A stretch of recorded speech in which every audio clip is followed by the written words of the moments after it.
Alors bonjour à tous et bienvenue donc au Salon du Trading 16e édition fondé par André Malpel. Et c'est vrai que je dis souvent dans toutes les conférences que j'ai faites depuis maintenant pas mal d'années dans le cadre de ce Salon du Trading, en France, dans un pays aussi afinancier, c'est-à-dire aussi averse, comme on dirait, au monde de la finance, c'est quand même une sacrée gageure, effectivement, d'avoir fait un salon du trading et qui dure, donc il y en est à sa 16e édition. L'année dernière, il n'y a rien pu, il n'y en a pas eu. Et donc on revient là en présentiel et je suis heureux de vous voir présent en pouvant vous parler sans masque et j'en suis également heureux parce que ça n'aurait pas été évident. Et merci de comprendre et d'essayer de comprendre la finance. Donc je me présente, pour ceux qui ne me connaissent pas, et je vois qu'il y a pas mal de gens qui reviennent assez régulièrement, donc je suis Georges Castel. J'ai été moi-même trader option pendant 15 ans. J'ai fait partie de la première époque des traders options en France, sur le Matif, sur le Monep, chez Sucre et Denrées, où justement, comme j'avais obtenu un prix de thèse en 87, le prix Maurice Varsano. Maurice Varsano, c'était le fondateur de Sucre et Denrées. Donc j'ai connu la grande époque de Sucre et Denrées, dans le milieu du sucre, du cacao. J'ai connu la guerre du cacao, si ça rappelle à certaines personnes, en 1990. Et ensuite, j'ai travaillé donc à la Banque Worms. Avant, j'étais dans le groupe Société Générale, on a fait pas mal d'options. Et in fine, j'ai pris ma retraite de trader l'été 2000, après 15 ans de bons et loyaux services comme trader option. Et il y a une chose aussi qui me passionne, c'est la transmission. La transmission, c'est l'éducation, la communication. Expliquer. Expliquer un domaine tant décrié, le monde de la finance, et ceci depuis des siècles. Ce n'est pas nouveau. Et maintenant, avec le recul que j'ai, je me rends compte que toutes les thématiques, venez, rentrez, toutes les thématiques actuelles reviennent. La gamification des marchés financiers et autres. Mais on reviendra là-dessus.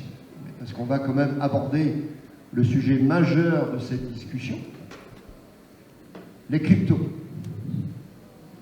Il y a 5 ans, on m'avait dit que je ne comprenais rien en crypto. Voilà, l'ancienne génération. Depuis la nuit des temps, tout coco hémiphilie, comme dit César, il y a des problématiques générationnelles. On avait dit à Warren Buffett, en l'an 2000, qui ne comprenait rien à la finance. Vous savez, Berkshire Hathaway, hein, bon, c'est quand même quelqu'un qui s'y connaît, me semble-t-il, dans la durée d'ailleurs, qui n'y comprenait rien, et que lui disait, à partir du moment où il y a des PER de plus de 1000 ans pour récupérer son investissement, ça ne marche pas. Ça, c'était à l'orée où on disait en 99-2000, le bug de l'an 2000, le nouveau monde. C'est marrant, ce genre d'expression est revenu 20 ans plus tard. Et tu comprends rien, va-t'en vieux con, entre guillemets. À l'époque, il était quand même plus jeune, parce qu'il est quand même toujours là encore en 2021. Et effectivement, il y a pas mal de sociétés dites de la nouvelle économie, comme on disait à l'époque, qui se sont bien viandées, si je peux me permettre cette expression, l'expression de trader, dégueulé, enfin vous voyez, il y a tout un langage fleuri dans le monde de la finance. Et effectivement, des vis-à-vis, je ne sais pas si vous vous souvenez de vis-à-vis, je pense que les plus anciens d'entre vous s'en souviennent, et c'est passé. Aujourd'hui, il y a GameStop, vous avez les Robinhood, traders, la gamification, tout ça c'est un jeu, tout ça c'est super facile, on apprend tout ça en un jour, ou en 3 jours. Ouais, vous inquiétez pas, ça monte tout le temps, tout ça. Toujours les mêmes erreurs depuis toujours. Le crack de 29, ça a été la même histoire, et passons. Donc finalement, les leçons de l'histoire, personne ne les retient. Je crois que ça, c'est la grande leçon de tout. Maintenant, j'ai suffisamment de recul. Et c'est pour ça que nous avons décidé, avec d'autres traders à l'époque, et notamment Karim Ben Abderrazik, que je salue, qui était, je vais l'appeler le roi du pétrole, mais c'était effectivement le cas. Un ancien d'une école qui s'appelait Esselska, qui s'appelle d'ailleurs toujours Esselska, et on a décidé de monter une formation en trading. Trading, finance de marché, où on disait finance de marché, gestion d'actifs. Ok. Et c'est ce qu'on a fait. Et elle a démarré en 88-89. À l'époque, j'étais encore dans le métier, puisque je vous dis, j'ai pris ma retraite en 2000, dans le métier, à l'orée de mes 40 ans.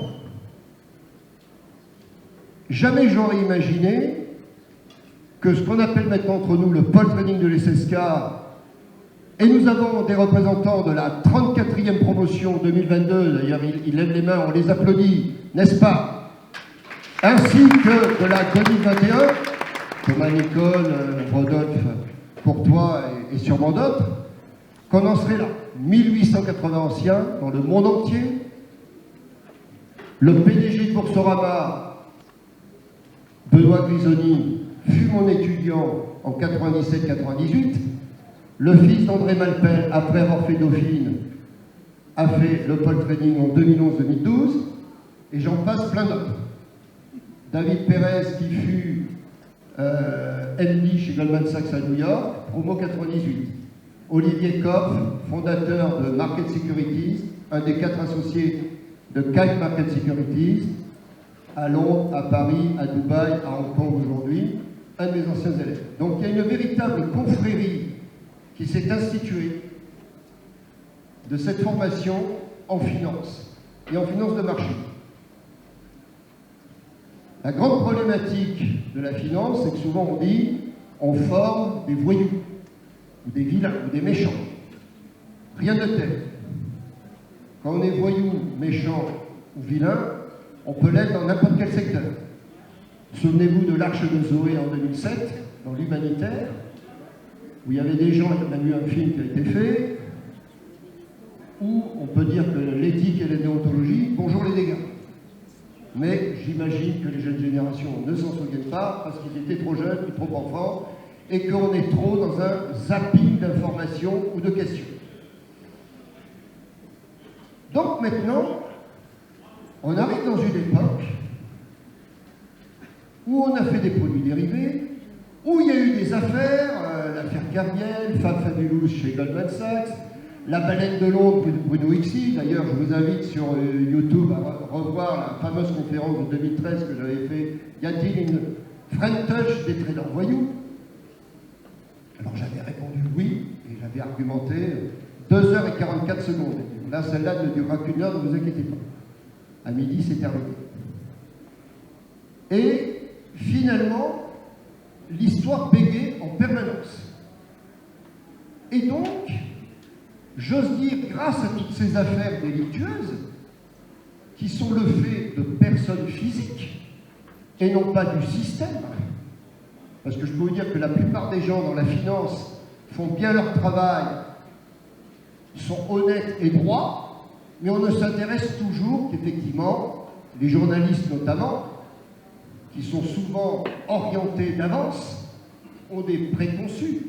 C'est marrant, dans une époque qui veut justement combattre les préjugés, eh bien, qu'est-ce qu'il y en a encore dans nos métiers? Et toujours, depuis des siècles. Et donc,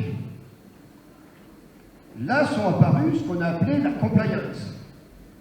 Et d'ailleurs, aujourd'hui, dans la plupart des Master 2 ou des MBA 2 de finance, de trading, de finance de marché, notamment le nôtre, la part de contrôle, de compliance, de certification est de plus en plus importante. Et c'est normal, j'ose le dire publiquement.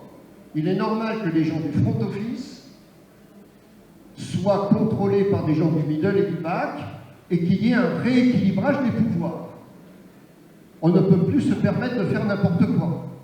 Ce que malheureusement certains ont trop fait trop longtemps, donnant dans nos métiers et effectivement dans le secteur un côté ou sulfureux ou d'arrogance.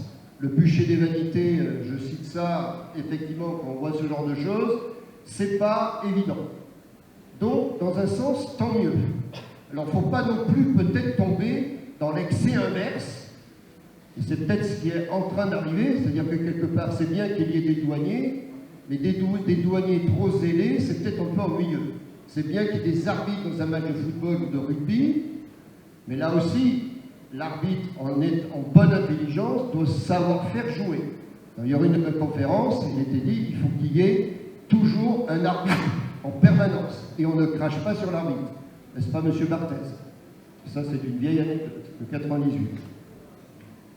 On a été champion du monde pour la première fois, souvenez-vous. On ne crache pas sur l'arbitre, quel que soit. Mais l'arbitre ou le régulateur ne doit pas être tout. Et donc, il y a eu la crise des subprimes de 2008. Alors, les subprimes, c'est quoi? C'est pas autre chose que le crédit municipal. Vous savez, la tontine. Vous savez, le schéma tente, comme on dit. Vous avez un bien, vous le mettez en hypothèque, on vous donne du pognon et il faut rembourser. Et si vous ne remboursez pas, eh bien, finalement, là, je montre de la grand-mère ou je ne sais quoi, elle n'est plus à vous. La logique des subprimes, c'est un peu la même chose. Crédit hypothécaire rechargeable, comme on dit en français.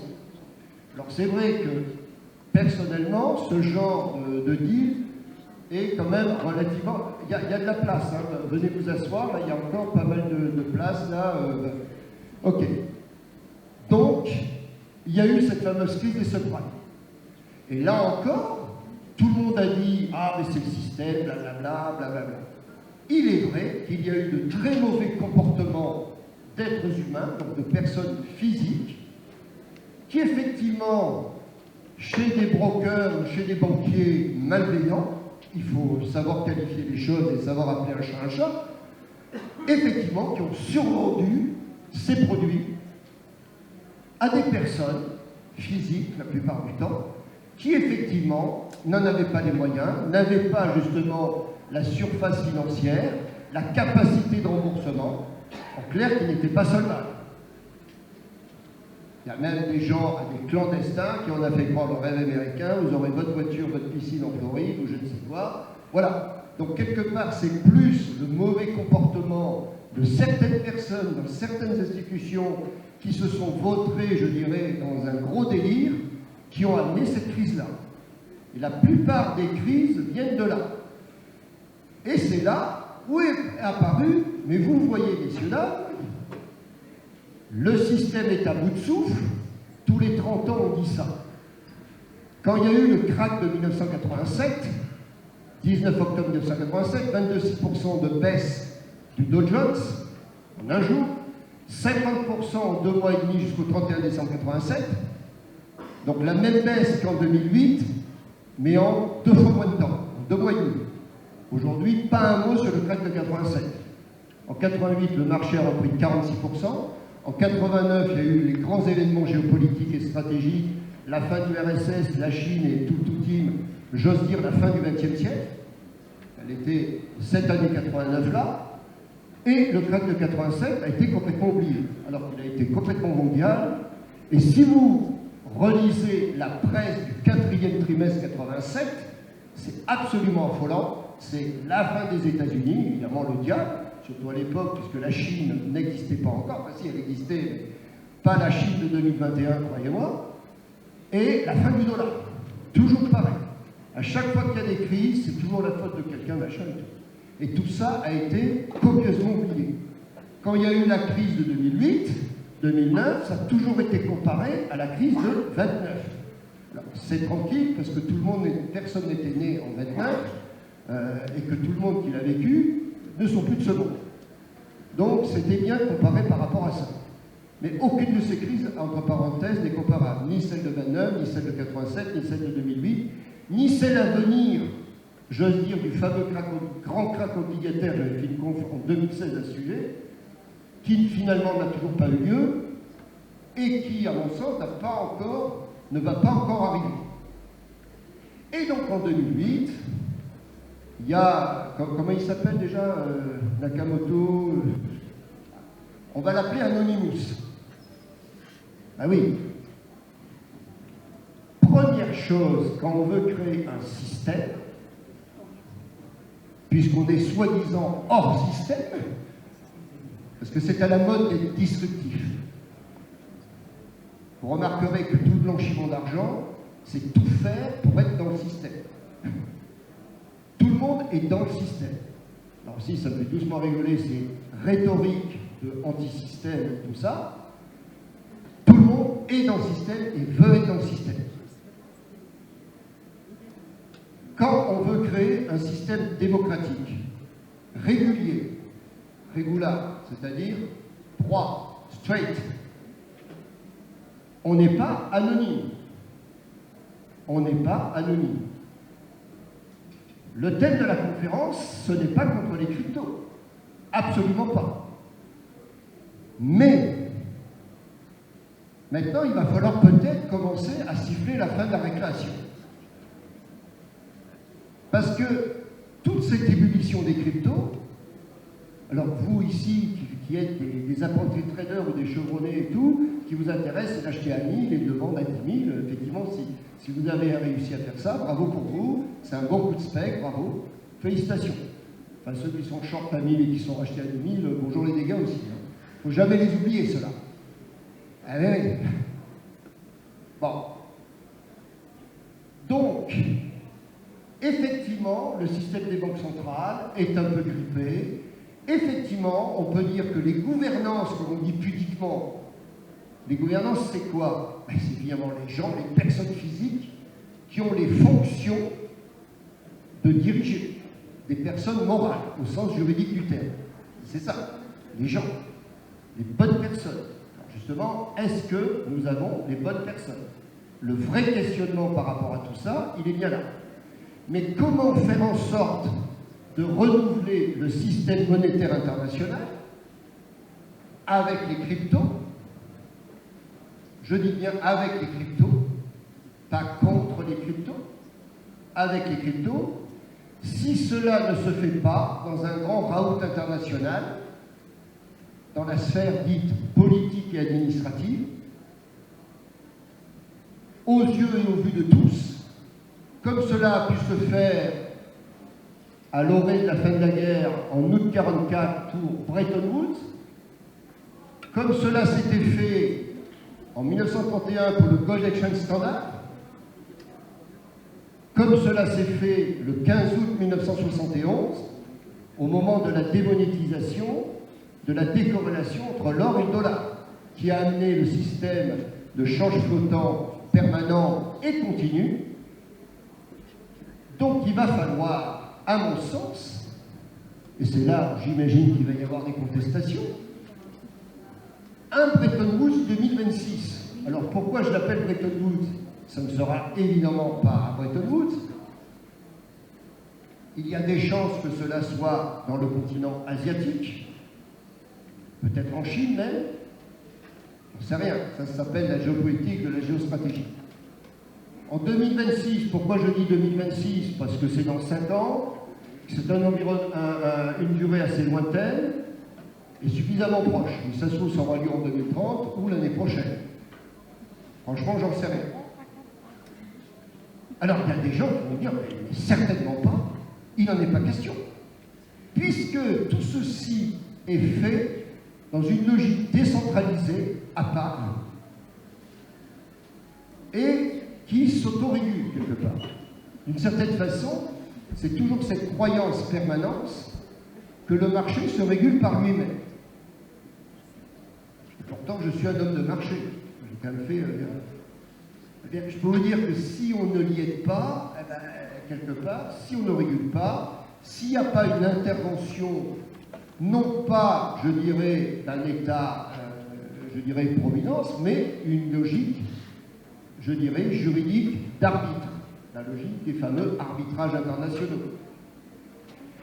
Donc, il me semble, si on souhaite pérenniser le système des cryptos, vous avez quand même remarqué une chose, il y a quand même des pays, comme la Chine notamment, qui a plus que son mot à dire dans le monde actuel, c'est le moins qu'on puisse dire, qui a été dans une tentation de les interdire totalement. Il y a quand même énormément de discussions par rapport aux cryptos. Donc, il sera temps, me semble-t-il, de faire cette grande conférence internationale, qui durera, à mon avis, des mois, parce que c'est extrêmement compliqué d'intégrer les cryptos dans un système monétaire. Est-ce que ce sont réellement de vraies monnaies? Eh bien non, ce sont des actifs. J'ose dire que c'est une logique indicielle, mais ce ne sont pas formellement des monnaies. Alors on va me dire, oui, mais ce sont des moyens d'échange et tout. Oui, mais la monnaie, je vous le rappelle, je ne vais pas vous faire un cours de macroéconomie financière, mais un petit peu tout de même. Il y a la fameuse unité, effectivement, de compte, de valeur et de réserve. Eh bien, je veux dire qu'aucune crypto, que ce soit le Bitcoin ou l'Ethereum, je cite les deux premiers, mais il y en a plus de 1500. Ce foisonnement technologique est très intéressant, qui utilise la technologie blockchain, qui est une technologie particulièrement intéressante, et notamment pour les smart contracts, qui permet de tracer tous les instruments financiers pour améliorer encore plus la compliance. Mais souvent, quand on parle de la blockchain à des non-initiés, ils voient la corrélation immédiate blockchain et crypto. Alors que l'utilisation de la blockchain pour les cryptos n'est qu'une des facettes de la technologie blockchain. Ce qu'il y a de très intéressant par rapport justement au service de risk management et autres des banques et du système, enfin je dis des banques, de tous les acteurs financiers, parce que, in fine, tous les acteurs financiers seront un jour régulés. Hein, ce qu'on appelait le crowdfunding et tout pendant très longtemps, les gens sans cravate, cool, tout l'inverse de moi, évidemment, on disait, mais c'est plus sympa. Mais après, on se rendait compte que c'était pas régulé, que c'était finalement plus risqué. Le système bancaire, je me rappelle dans beaucoup de mes conférences que j'ai fait ici, vérité et contre-vérité, je peux vous dire, c'est peut-être le secteur économique, un des secteurs économiques les plus surveillés, comme l'énergie nucléaire. Et c'est normal. Tout le monde doit trouver ça normal. Et notamment les financiers, les traders professionnels et autres. Parce que la confiance exclut pas le contrôle. Un des adages même de la finance, en permanence. Mais un contrôle intelligent et pas zélé et pas haineux, comme ça peut être, en bonne proposition. Comme on voit dans le secteur du négoce international de matières premières, moi je me souviens chez Sucre et Denrées, ben les gens, ils étaient front, middle, back officer, ils connaissaient le shipping, ils connaissaient toute la strate des métiers et ils se comprenaient les uns les autres. Et personne ne méprisait, voilà. Et aujourd'hui, effectivement, il y a un rééquilibrage, effectivement, de ces fonctions. Et c'est heureux. Maintenant, vis-à-vis des cryptos, c'est très intéressant, effectivement, d'utiliser cette technologie blockchain et également pour ses actifs. Mais, qu'est-ce qui se passe? Est-ce qu'une monnaie peut être aussi volatile? Quand on vous dit, par avance, il n'y en aura que 21 millions. Donc, en fait, c'est un cercle fermé. Ça peut donner l'impression que c'est Super Mario, un jeu de geek. Anonyme. Bon, il faut grandir, les adolescents. Enfin, je dis les adolescents, tous ceux qui ont créé ça. Il faut devenir adulte. Quand on veut créer un système international durable et démocratique, ah mais c'est peut-être ça le problème. Peut-être qu'ils n'ont pas envie que ça soit démocratique. Ah ben oui. Qu'on continue à être planqué derrière un poteau, qu'on puisse faire de bonnes opérations frauduleuses, du financement. Oh là là, sur quel terrain ils nous amènent là? Eh oui, arrêtons de faire des oies blanches et comprenons que beaucoup d'utilisations de ces cryptos sont hélas à des fins très malveillantes, pour rester poli. Et c'est quand même bien ça le problème.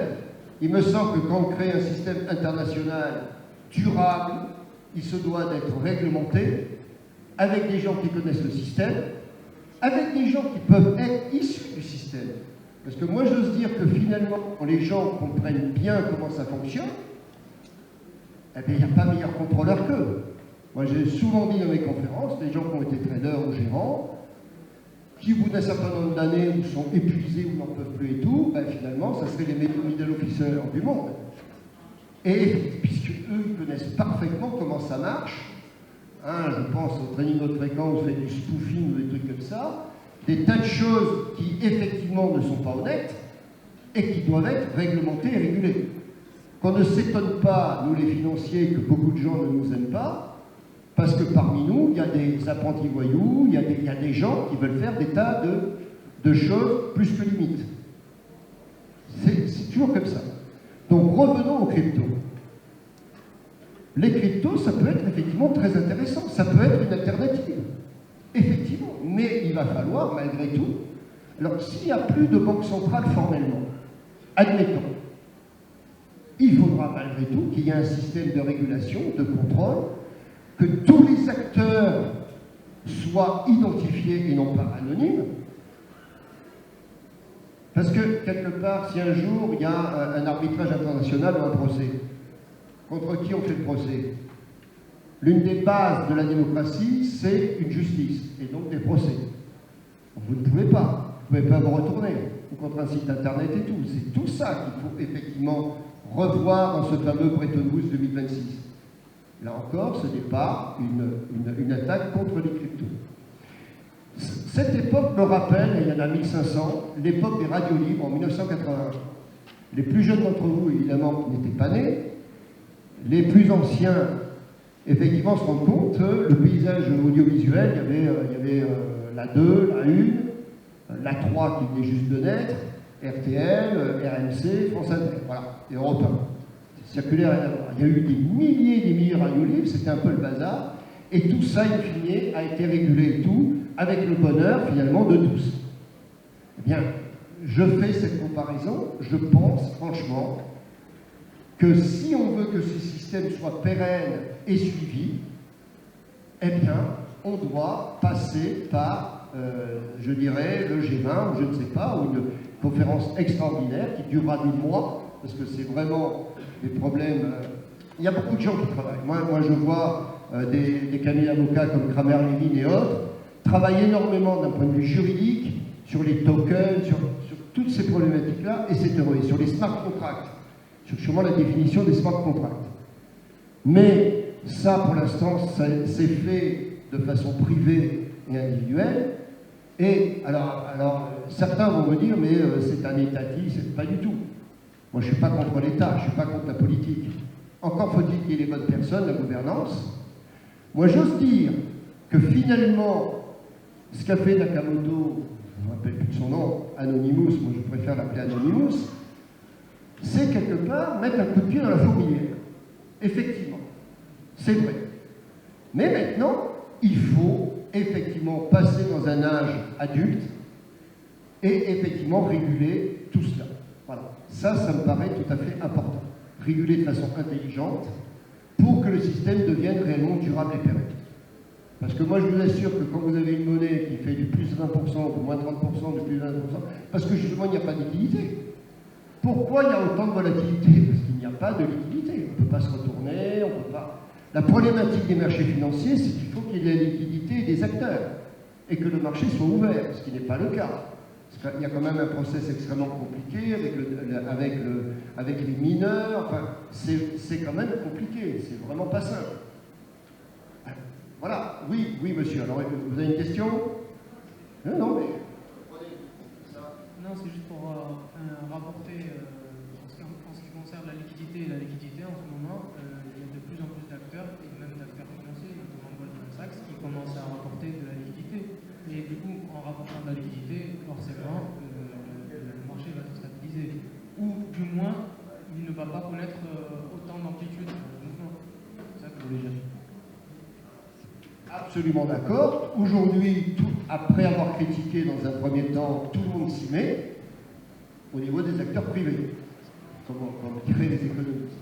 Mais maintenant, il faut passer dans une troisième phase et rendre nature tous ces marchés et les rendre pérennes, et donc qu'il y ait cette...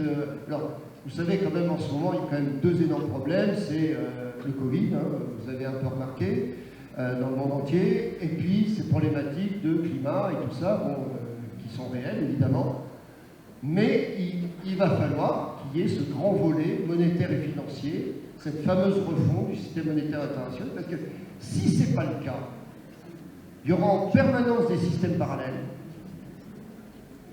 et quand il y a des systèmes parallèles, ça veut dire qu'il y a inéquité de traitement. Et quand il y a inéquité de traitement, ça veut dire quoi? Ça veut dire que c'est le fameux 2 poids 2 mesures. Moi, je parle des procès futurs. Pourtant, je ne suis pas juriste de formation, mais justement, tous les financiers, vous devez de vous intéresser au droit et aux règles. Et ça, c'est très important. Évidemment, les grands acteurs, tout le monde s'y met, effectivement, fort bien, mais dans un esprit de training, dans un esprit, je dirais, de pur spec, hein, appelant un chat un chat, hein, ici on est là pour ça, effectivement. Mais là encore, il faut bien comprendre que si on veut que ce soit de vraie monnaie, effectivement, la liquidité permettra d'avoir moins de volatilité. De toute façon, il y aura des produits dérivés, des swaps, des futurs, des options qui permettront de gérer ce risque. De toute façon permanente, la volatilité est gérée par des produits dérivés fermes et conditionnels. Hein, je suis témoin et tout le monde qui dit que ça ne marche pas, mais tant qu'on est dans des marchés ouverts, ce sera le mode de gestion. La grande question, elle est d'ordre institutionnel. Et effectivement, je conçois très bien qu'il y ait eu des doutes. Et c'est pour ça que Nakamoto, quelque part, il a mis un coup de pied à un fourmilière en disant les institutions ont failli. Et moi, j'ose dire que ce n'est pas les institutions qui ont failli, c'est ceux qui les représentaient en tant que personnes physiques. Je m'attaque à personne en particulier, je ne fais pas du ad hominem. Mais la problématique, elle est à mon sens là. C'est-à-dire que si effectivement vous n'êtes pas ferme dans vos positions et tout, parce qu'on peut aussi se poser la question, mais pourquoi finalement les banques centrales mettent autant de temps, parce que ça fait quand même déjà 13-14 ans que ça existe tout ça, à réguler, quelque part c'est quand même bizarre, parce qu'ils sont pour et contre à la fois, ils disent crypto-actifs, crypto-monnaies, il y a des tokens, il y a des... C'est quand même étonnant que ce Bretton Woods 2026 n'ait pas déjà eu lieu. C'est étonnant. Certains peuvent se poser des questions. Est-ce qu'ils ont eux aussi intérêt? Voyez le genre. Ah, j'ai perdu mon badge. Voilà. Donc, messieurs, dames, le questionnement que je vous pose, c'est pas être contre les cryptos, certainement pas. Mais si on veut réellement qu'un jour, une de ces monnaies devienne de monnaie d'un pays, alors, le Salvador, vous avez remarqué, a déclaré que le Bitcoin était sa monnaie de banque. Vous voyez, et la suite, c'est quoi? Il faut aller jusqu'au bout du raisonnement. Pourquoi? Comment? Qui est dessous? Parce que moi, j'ose dire, alors là, il y a plein de gens qui ne vont pas être d'accord avec moi, mais c'est pas grave, que n'oublions pas ce que doit être une monnaie. La monnaie, c'est pas autre chose, d'une certaine façon, que l'action ou la valeur d'une zone économique qui souvent est rattachée à une nation ou à un pays. Hein, les États-Unis, c'est le dollar. On dit, mais le dollar, il est partout. Parce que le dollar, c'est la monnaie de référence du pétrole. Pourquoi le dollar est partout? Parce que le pétrole, on est encore dans une économie pétrolière, et il est très largement de tout. Les habits que vous avez sur vous, les machins, alors, il y a plein de choses qui dépendent de l'économie pétrolière, toujours et toujours. Même si effectivement il y a une volonté de transition écologique, très bien, formidable, mais ça va prendre du temps. Et sûrement plus de temps que ce qui est prévu. Mais il y a une volonté, très bien, la RSE, toutes ces choses-là. Mais malgré tout, pourquoi le dollar est aussi puissant? Mais formellement, le dollar, c'est la monnaie des États-Unis. Ce qu'on appelle les comptes Lori des banques, quand elles ont des dollars, elles appartiennent aux États-Unis. L'euro, alors justement, l'euro est une monnaie qui a été créée avant qu'il y ait un État, qu'il y ait l'Union politique européenne. On en est plus que loin. J'ai d'ailleurs un ami chinois, puisque moi j'ai des étudiants chinois depuis 2005 au Pôle Training de SSK, je pense à Yuwei Yuan, que vous pouvez retrouver sur LinkedIn, qui est un des plus grands gérants à Hong Kong, Yuwei Yuan. Hein, c'est un garçon très intéressant. Moi je sais que j'aurai vos âges aujourd'hui, là, les jeunes. Il y a bien un endroit où il faut aller qui est vraiment dans cette rhétorique du business et de la finance, c'est Hong Kong, Singapour, la Chine, Shanghai, enfin, vraiment. Enfin, tant que le yuan n'est pas convertible, effectivement, ça sera beaucoup moins intéressant. Et il n'est pas prêt d'être convertible. Alors ça, c'est un autre débat, mais je pourrais y répondre si vous posez la question là-dessus. Mais pour les cryptos, je suis tout à fait d'accord avec vous. Maintenant, ça fait 5 ans qu'on parle que de ça quasiment tous les jours. Vous remarquerez que chaque fois qu'il est haut, on en parle.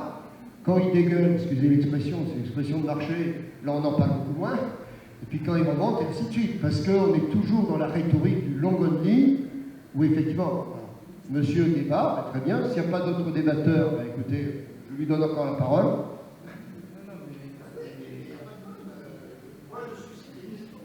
Non mais par exemple, c'est vrai qu'en gros, genre en ce moment, c'est beaucoup plus un thème, on va dire, qui intéresse les médias. C'est une réalité. Mais en gros, quand vous dites régulariser, donc en gros, pour que les crypto-monnaies deviennent une monnaie au sens littéral, il faut juste une régulation qui soit internationale. Donc une régulation au sens international, et dans ce cas-là, comment dire, là, ça pourra devenir vraiment une vraie monnaie. C'est ça. Mais encore faut-il que les fondateurs de cela sortent de l'anonymat. On ne peut pas traiter avec Anonymous. Ben non, sinon c'est plus la démocratie. Enfin, vous voyez, déjà, rien que ce début-là, ça commence mal. Mais voilà, mais après, vous pouvez, peut-être qu'il y a des gens qui peuvent contester même cet argumentaire. Justement, aujourd'hui, on sait qu'il y a l'un des premiers wallets de crypto qui a été créé sur Bitcoin, où il y a encore 1 million de Bitcoin qui sont complètement bloqués depuis la création. Et du coup, on suppose qu'il appartiendrait 1 million, je crois que c'est 1 million, je sais plus. Mais du coup, on sait qu'il appartient au créateur original qui n'a pas encore bougé une seule fois. Donc, mais cette personne, pour en soi être morte, ça serait possible, par exemple. On n'en sait rien, puisque c'est Anonymous. On l'appelait Anonymous. Mais il dit ça sympathiquement. Il faut qu'il sorte de sa tanière, quelque part. Mais voilà. On ne peut pas créer un système démocratique, juridique, international, tant qu'il y a des acteurs inconnus et anonymes. On ne peut pas. Sinon, ce sont des systèmes parallèles. Et qui dit système parallèle dit que ce n'est pas une vraie monnaie au sens strict du terme. Ou alors, soyons l'avocat du diable. Parce que certains disent, puisque ça c'est la pensée dite libertarienne et non pas libérale, libertarienne ça veut dire, quelque part, sans foi ni loi, pas de dirigeant, si ça a un autre nom, ça s'appelle l'anarchie. Évidemment, c'est beaucoup mieux de dire dans les bidonvilles libertarien que anarchiste. Il y a une grande tradition anarchiste en France, comme vous le savez, mais oui. C'est-à-dire sans pouvoir, sans délégation de pouvoir. Et effectivement, chaque fois qu'il y a une crise des institutions, il y a en fait souvent une crise de la gouvernance, comme on dit pudiquement, et donc des personnes physiques qui représentent cette gouvernance. Et moi, je pense que le problème est plus là. Vous voyez?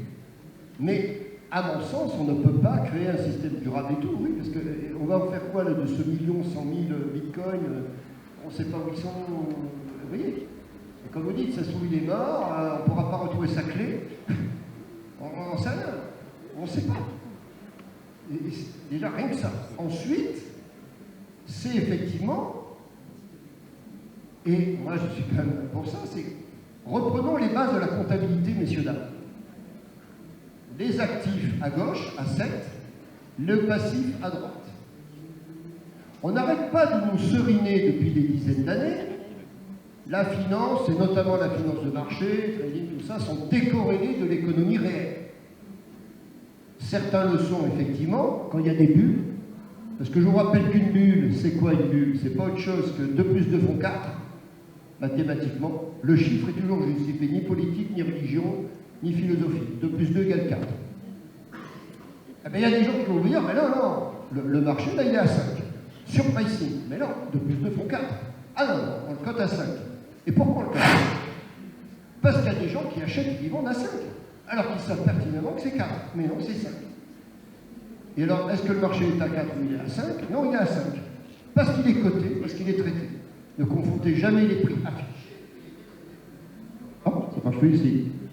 Les prix traités, c'est les prix vraiment achetés et vendus. Parce qu'il y a des gens qui payent et d'autres qui reçoivent. Point barre. Et quand c'est 3, sous-pricing, sous-bu, survendu, comme on dit dans le RSI, et donc ça vaut 3. Ben alors comment ça se fait? Mais parce que justement le marché quelque part est très humain, et il y a des gens qui se laissent peut-être manipuler ou autre et tout, ils sont persuadés qu'un truc il vaut 5 alors qu'en fait il vaut 4. Et ainsi de suite. Et ça marche tout le temps comme ça. Et c'est ça qui génère la volatilité, entre autres. D'accord? Donc là, on va expliquer finalement aux gens qu'on crée une monnaie sans banque centrale, sans régulateur. Donc, qui contrôlerait juridiquement s'il y a des manquements? Vous savez, beaucoup de gens vous disent que les banques centrales ne font jamais faillite, mais rien n'est plus faux. La Banque de Finlande en 1916, au moment des emprunts russes, a fait faillite. C'est pas parce qu'on émet de la monnaie ou du quantitative easing, comme on dit aujourd'hui, en rachetant des trucs, il y a des limites. Il y a des limites au quoi qu'il en coûte. Il y a des limites. Le jour où l'inflation renaît et que ça remonte, puisqu'il y a ces loyers de liquidité. Et c'est pour ça aussi que les cryptos sont là, parce qu'ils vous disent, ah ben vous voyez, le dollar, tout ça va être démonétisé, et quelque part, ça sera les cryptos. Sauf que les cryptos, qui quelque part va les réguler? S'il y a un conflit juridique, s'il y a un arbitrage. Là, ici, effectivement, on a... Oui, monsieur a une question, je vais vous passer le micro. Bonjour monsieur. Je ne suis pas expert dans la blockchain, mais je crois qu'il y a une espèce de démocratie avec les validateurs de blocs qui peuvent voter sur une modification de la blockchain. Donc ça serait une sorte de démocratie par les validateurs de blocs. Absolument. Mais pour cela, justement, l'un des principes de base des règles démocratiques, c'est que ce vote d'experts soit validé juridiquement. C'est d'ailleurs ce qu'on appelle la compliance, d'une certaine façon. Et si ce n'est plus le cas, ça veut dire qu'il y a une décorrélation entre le monde économique et le monde politique. Pendant des dizaines d'années, on n'arrêtait pas de dire aux gens, c'est l'homo economicus. Je ne sais pas si vous connaissez cette expression. Finalement, l'être humain devient de plus en plus un homo economicus, sous-entendu un gosier, un consommateur, et il n'y a rien d'autre. Il n'y a plus de sens. D'ailleurs, qu'est-ce qu'on dit souvent? Il faut trouver un sens. Et ça, normalement, c'est le rôle de la politique, de l'administration et donc du droit. Donc moi, à mon sens, une société qui marche bien, c'est une société qui a deux jambes. Une jambe administrative et politique, avec des bons représentants de la fameuse gouvernance, et le volet financier de cette administration, ça s'appelle la finance, l'économie. Dès qu'une société ne devient que strictement économique et financière, elle n'a plus de sens, au sens strict du terme. Vous voyez, là, le sujet, il aborde des sujets à la fois éthiques et philosophiques, de mon point de vue. Après, si effectivement tout le monde accepte d'être totalement décorrélé de tout, dans quel monde sera-t-on? Alors après, on va dire, mais finalement, comme l'être humain n'est plus capable d'avoir de bons gouvernants, de bonne gouvernance, on va laisser faire ça aux ordinateurs et aux algorithmes et tout ça. Parce qu'il y a des gens, vous savez, le transhumanisme, toute cette ligne de pensée qui ont ce type de pensée-là. Bon, vous voulez un président algorithme? Non mais vous voyez, est-ce que vous accepteriez de vous faire opérer à 100% par un robot, mais sans être humain? Vous rentrez dans une machine, il n'y a aucun humain, c'est que la machine qui vous opère. Je pense que vous auriez un peu peur. Et d'ailleurs, il y avait une des conférences que j'avais fait ici, qui s'appelait « Il faut encore un pilote dans l'avion ». Y a-t-il un pilote dans l'avion? C'était un film drôle du début des années 80, c'était un peu pour paraphraser ça. Moi, j'ose dire qu'il faut encore des pilotes dans l'avion, et donc des êtres humains. C'est pas l'humain qui doit être au service de la machine, mais les machines qui doivent être au service de l'humain. C'est mon point de vue. Après, peut-être que les jeunes générations accepteront d'être dirigées entièrement par des machines. Et ça, c'était le thème du film 2001, l'Odyssée de l'espace, un film de Stanley Kubrick de 1968, quand l'ordinateur central se révolte. Il se révolte contre eux. Tout ça est évidemment très onirique. On peut se poser des questions. Mais je vous assure que dans certains cerveaux humains actuels, il y a des gens qui rêvent de ça. Excusez-moi, alors peut-être que je passe pour quelqu'un, un boomer, comme diraient certains, enfin, on n'utilise plus trop cette expression, mais moi, à mon sens, les machines doivent être au service de l'homme et non pas l'inverse. Quel que soit le niveau. Tout ce qui se passe actuellement dans la finance, trading haute fréquence, je dirais risk management, le système risk-métrique chez JP Morgan, il date de 1979. Toutes ces problématiques de compliance, de vérification des comptes, de contrôle et tout ça était déjà dedans. Le seul problème dans les années 80 et 90, c'est que les super ordinateurs qu'on avait portables, c'était des 386 chez Compaq, kilo-octets, vous entendez bien, kilo-octets. Je vous rappelle quand ils sont allés sur la Lune avec du 4 kilo-octets, le LED. Et en 69, et l'IBM 67 faisait 1 kilo-octet, vous savez, avec tous les machins et tout. Aujourd'hui, le moins de petits téléphones, vous avez des gigaoctets, des téraoctets et tout. C'est grâce à la puissance des machines d'aujourd'hui qu'on peut effectivement trouver des bilans tous les jours, faire du temps réel sur les valos et tout, grâce à la puissance. Mais tout ceci avait déjà été imaginé. Donc maintenant, ce qu'on appelle aussi l'intelligence. Oui, monsieur Thomas Nicole, oui, une question, priorité aux questions.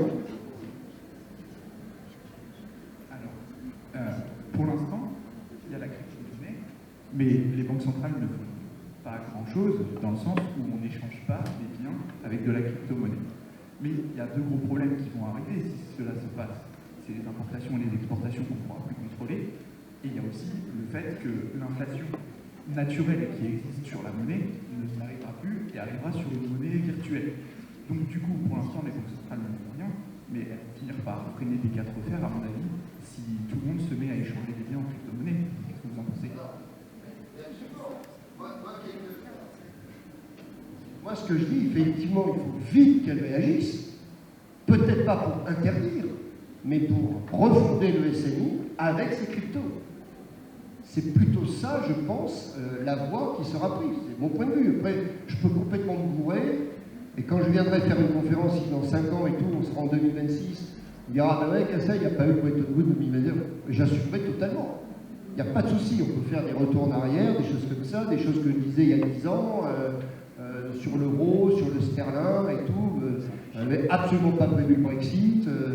D'ailleurs, qu'il avait prévu personne. Ça, je peux vous le dire. Franchement, voilà. Et effectivement, ce que vous dites là est tout à fait juste. Mais c'est peut-être pas très politiquement correct, parce que quelque part, aujourd'hui, il y a une espèce de folie sur les cryptos. Mais bon, maintenant, il faut devenir raisonnable. Et effectivement, ce point de macroéconomie est tout à fait intéressant. Donc, alors moi j'ose dire qu'il va y avoir énormément de travail pour les juristes. Alors là, il y a des années de travail, et effectivement, peut-être que cette grande conférence n'aura pas lieu en 2026, mais plus tard, parce qu'effectivement, je pense qu'il faut qu'il y ait des années préparatoires. Peut-être que c'est déjà en train de se préparer. Mais évidemment, ils ne disent pas à la télé, et c'est normal, il ne faut pas. C'est ce genre de choses, il ne faut pas qu'il y ait d'effet d'annonce immédiat, mais il faudra bien.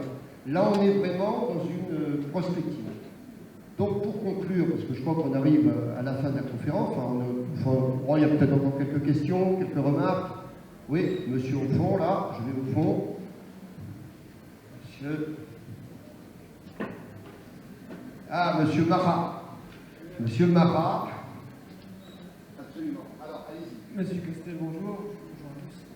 J'ai noté plusieurs points, parce que c'est un sujet qui m'intéresse particulièrement. Vous évoquez l'anonymat du sujet.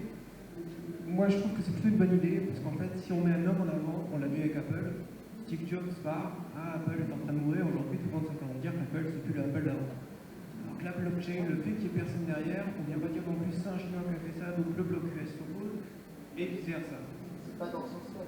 Donc, moi, je vois l'anonymat derrière ça, je pense que ça a été pensé. Ah, mais tout à fait. Non, mais... Je vais essayer de faire vite, parce que oui, allez-y. plusieurs points. Au niveau de la régulation, vous parlez de monnaie. Pour moi, ça reste un actif, et d'ailleurs, certains brokers proposent aujourd'hui des cartes de paiement qui convertissent vos cryptos en actifs au moment où vous payez. Il n'y a qu'une des fonctions de la monnaie. Ouais, et justement, monnaie de réserve. je pense que ça cache le deuxième point de la blockchain, qui est de supprimer les tiers de confiance.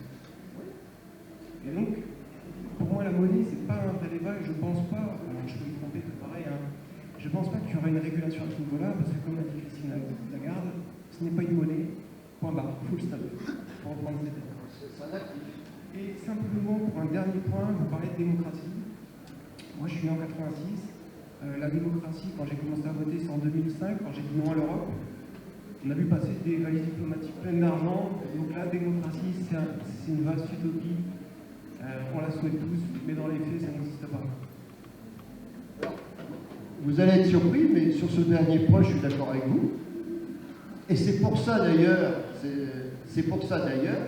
il y a une crise effectivement de confiance entre les peuples et effectivement la fameuse gouvernance, comme on dit pudiquement, et les dirigeants de la parole non tenue. Et c'est pour ça que ces systèmes-là libertariens se sont créés.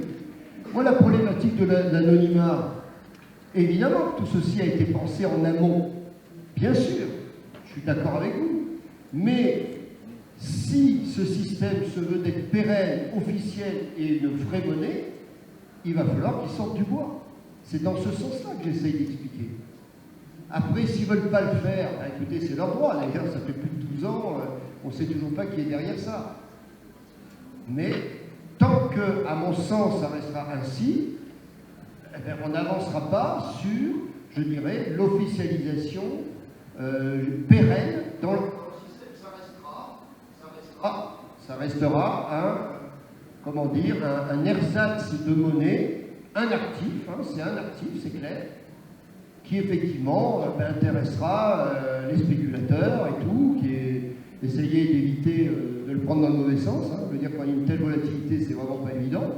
Hein, il y a même sur le CMI, le Chicago Market Election, il y a des futurs qui ont été créés dessus. Faites de la couverture et tout, parce que franchement, c'est vraiment plus que sportif de trader du Bitcoin, c'est clair. Et même si vous êtes l'as des as de l'analyse technique, je veux dire qu'il y a tellement de trous d'air liés à ces manques de volatilité, de liquidité, même s'il y en a, je vous l'accorde, je ne connais pas encore votre nom, mais vous êtes un Paul Trading 2022, bien sûr. Moi, j'essaye là d'élargir le débat et d'essayer de faire en sorte justement qu'il dure. Parce que ce que disait monsieur Nicole, c'est que quelque part, peut-être finalement que ça va être interdit, que ça va disparaître. Moi, je ne pense pas.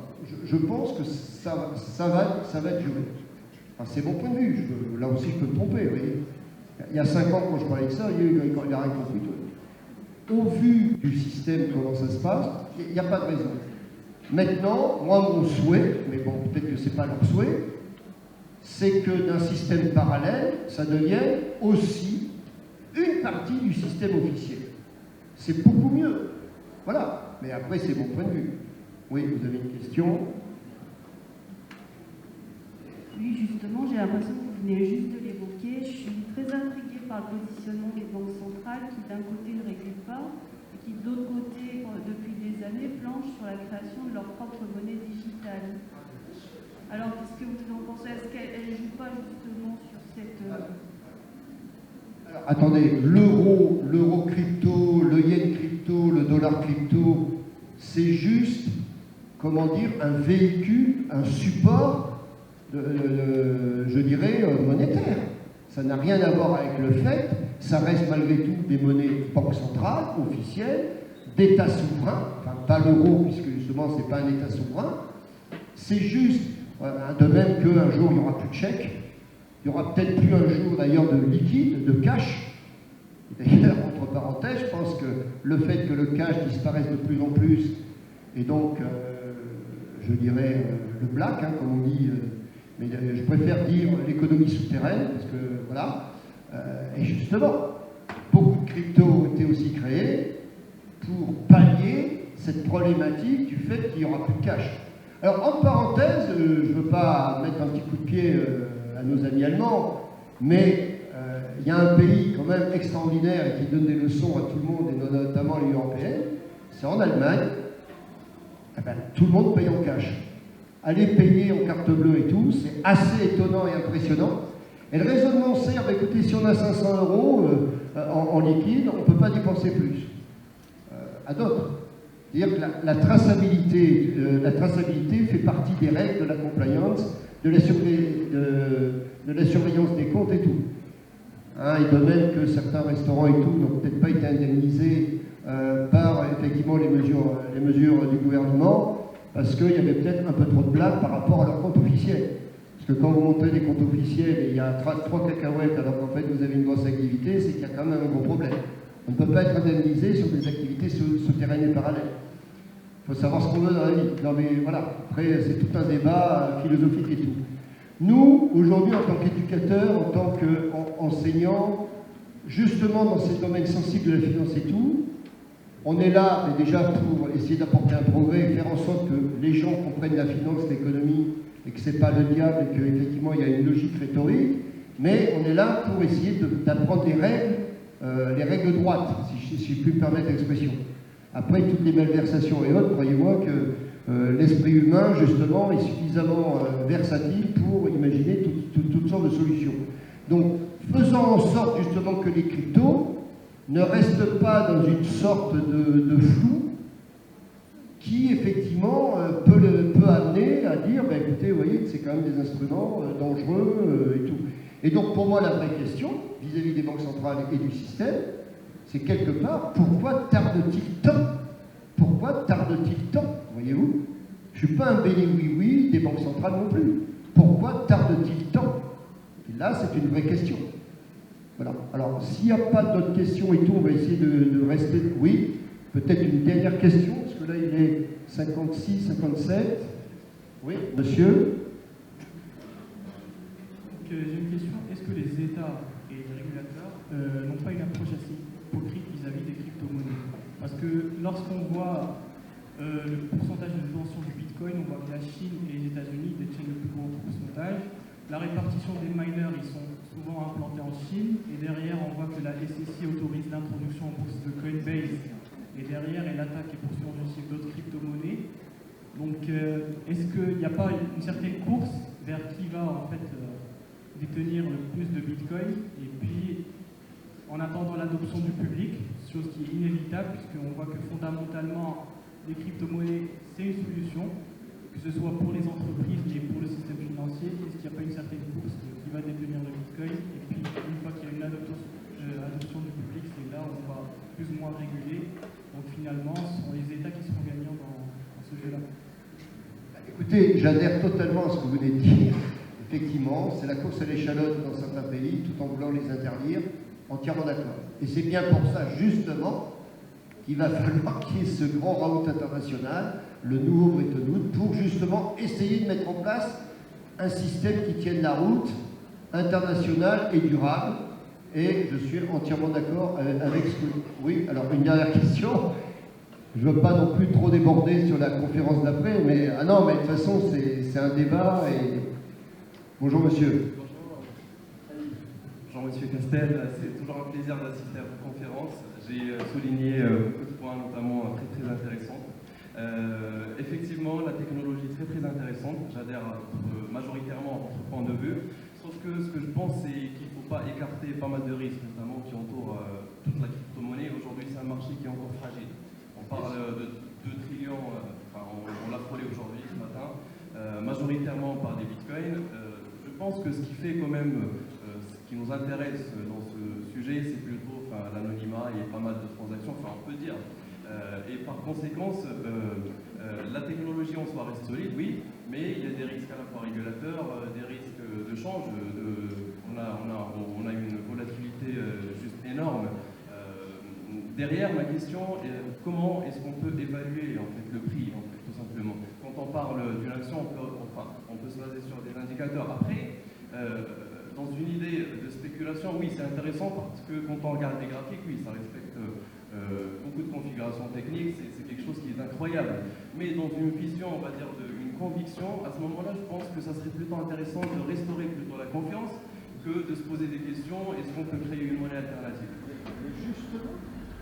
Justement, la confiance internationale sera d'autant plus restaurée que cela se fera de façon officielle, régulée par ce grand raout international. Bien sûr, on est entièrement d'accord. Ça, mais pour éviter justement tout problème, de fraude ou de corruption, parce qu'il faut... Vous voyez, vous n'avez pas... Monsieur n'a pas été langue de bois, on va aller jusqu'au bout de la logique. Évitons de construire des instruments de corruption. Monsieur parlait d'hypocrisie et tout. Alors après, là je ne suis pas philosophe, on va essayer de l'être, en prenant de l'âge, on peut relativiser beaucoup de choses.